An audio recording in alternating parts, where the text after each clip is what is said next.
no va a ser particularmente cabrita, como se espera de las gotas frías, ¿no? La cosa va a ser soportable. Es una semana de efemérides y de balances. Ahora está haciendo balance Pedro Sánchez, que dice, pero qué balance va a hacer de 100 días de gobierno, de acción y reacción, ¿no? De prueba-error, de una cosa y de otra. Es hoy, queridos niños, ¿os acordáis hace 10 años? Bueno, erais muy niños, ibais al colegio todavía. Hace 10 años quebró Lehman Brothers. ¿Y qué era Lehman Brothers? ¿Qué edad tenías tú, Ganga, hace 10? 15. ¿Y te acuerdas de Lehman Brothers? Sí que me acuerdo. Correcto. Bueno, pues tú también tenías 15, 10... Yo 18 ya. 18. Bueno, estoy por echaros del estudio, os aviso. Lehman Brothers era el cuarto banco de inversión de Estados Unidos. Era el quinto en el mundo. Llevaba 150 años actuando como banco de inversión. Y anuncia, hace 10 años, que ha llegado a la bancarrota. Eso no lo podía prever nadie. Es verdad, lo decía Rodríguez Zapatero y tenía razón. Cuando a Rodríguez Zapatero se le echaba en cara que no había tomado medidas contra la crisis. Pero ¿quién iba a creer que iba a quebrar Lehman Brothers? Lo que pasa es que Rodríguez Zapatero siguió sin tomarlas durante más tiempo después, pero esa es otra. Oiga, eso obligó al erario, al tesoro norteamericano a gastarse 22 billones de euros, de dólares en su caso. Lo que pasa es que a Lehman Brothers no le prestó nadie y Lehman Brothers cayó. Porque el mismo gobierno norteamericano antes había socorrido a Fannie Mae, a Freddie Mac, fueron rescatados, pero Lehman Brothers era demasiado, decía el gobierno de Bush, alguien tiene que tomar un escarmiento. Y efectivamente se le deja caer. ¿Y qué pasa cuando cae Lehman Brothers? Que caen muchos más. Caen en primer lugar las agencias de calificación de riesgo que 3 días antes a Lehman Brothers le daban alta calificación. Y luego se descubre que lo que había era tejemanejes entre Lehman Brothers y alguno de Standard & Poor's y compañía, tejemanejes para tapar la realidad, para tapar la verdad. ¿Y cuál era la verdad? Que Lehman Brothers había empezado negocios con las hipotecas basura, las hipotecas subprime. Es decir, se daban hipotecas a gente que no era solvente. Muchas hipotecas a mucha gente que no era solvente. Se hacían paquetitos con todo ello y se vendían a diferentes entidades bancarias del mundo. De repente usted invertía en su banco. Oye, tengo una inversión muy interesante que hacer. ¿Quieres meter aquí X miles de pesetas o de lo que sea? Y usted no sabía que estaba comprando la hipoteca de un tío de la Florida, que por cierto luego no iba a pagar. El negocio donde estaba, en que usted compraba eso, y los beneficios que daba esa hipoteca revertían en usted y revertían en el banco. Pero como dejó de pagar, ¿y por qué dejaron de pagar? Pues porque hubo un estallido de la burbuja inmobiliaria en Estados Unidos y sobre todo porque hubo un aumento de los tipos de interés. Las tasas subieron.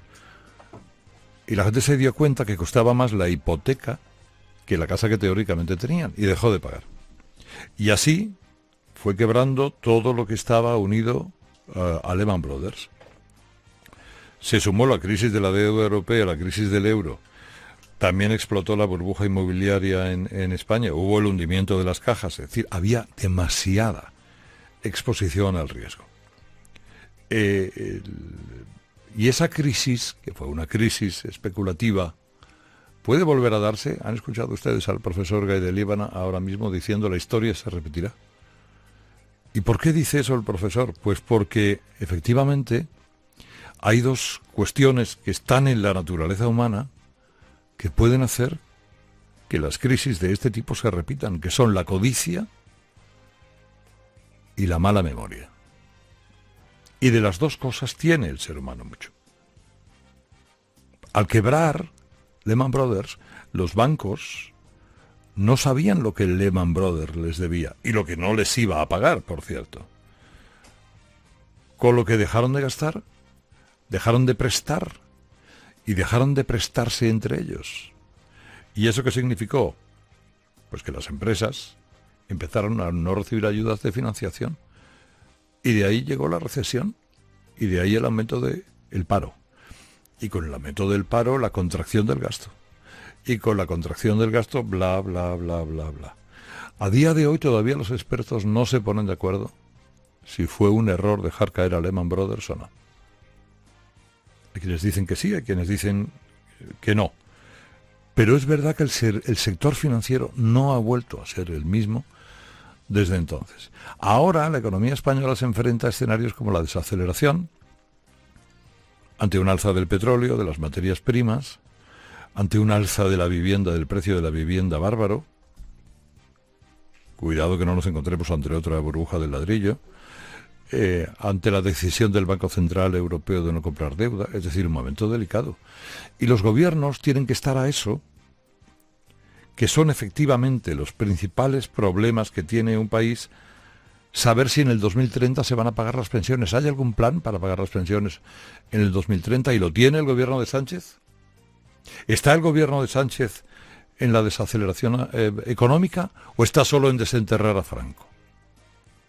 Y está dedicándonos, como dice mi Marijose, a la chorrada, en lugar de a las cosas que efectivamente hay que dedicarse. ¿Estamos en algo más que la prueba-error?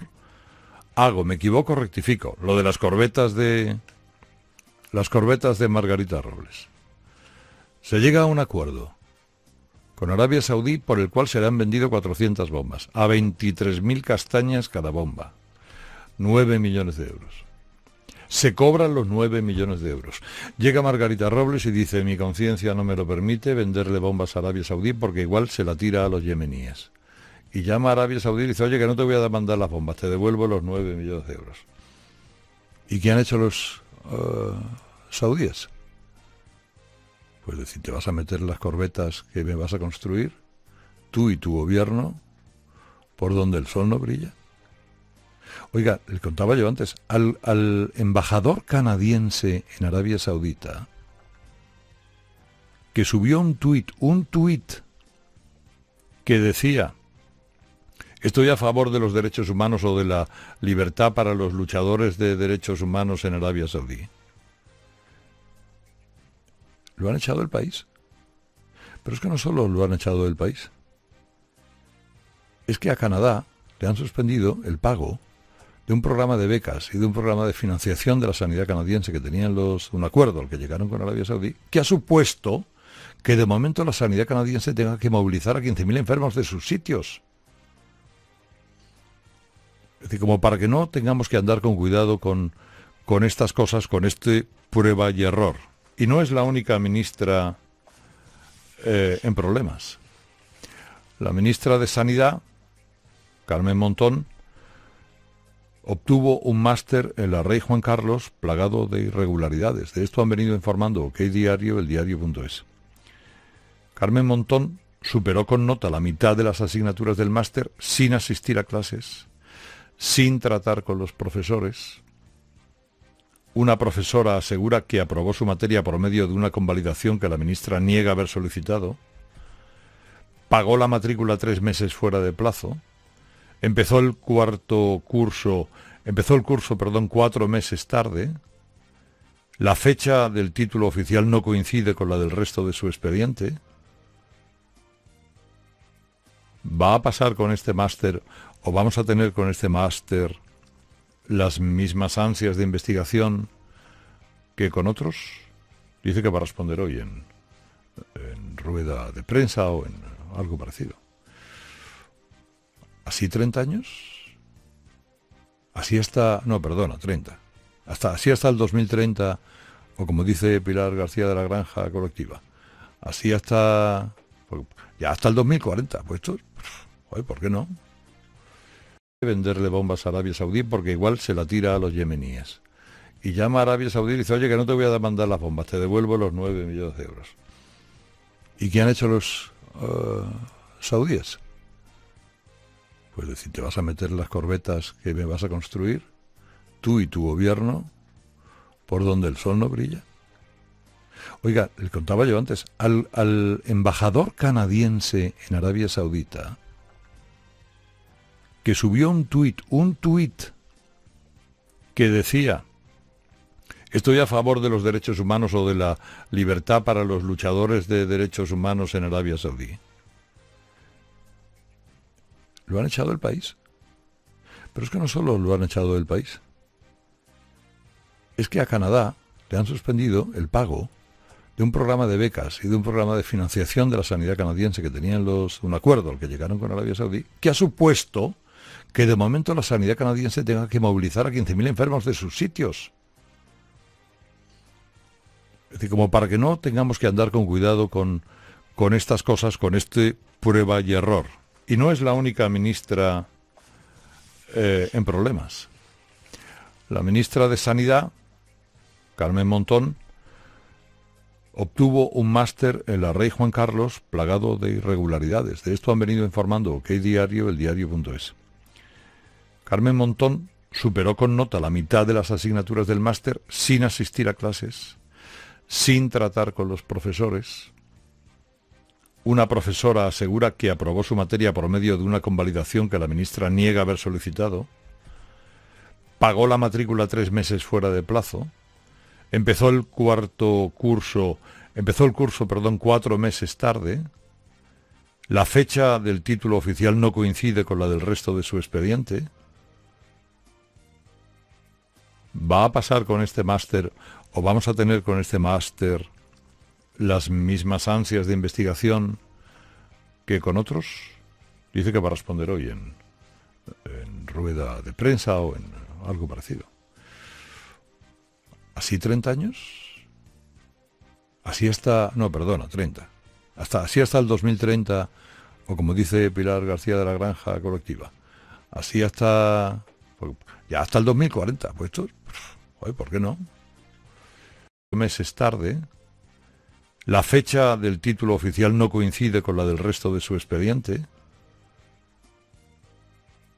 ¿Va a pasar con este máster o vamos a tener con este máster las mismas ansias de investigación que con otros? Dice que va a responder hoy en rueda de prensa o en algo parecido. ¿Así 30 años? Así hasta... No, perdona, 30. Así hasta el 2030, o como dice Pilar García de la Granja Colectiva. Así hasta... Ya hasta el 2040. Pues esto... ¿Por qué no? 2030, o como dice Pilar García de la Granja Colectiva. Así hasta... Ya hasta el 2040. Pues esto... ¿Por qué no? ¿Por qué no?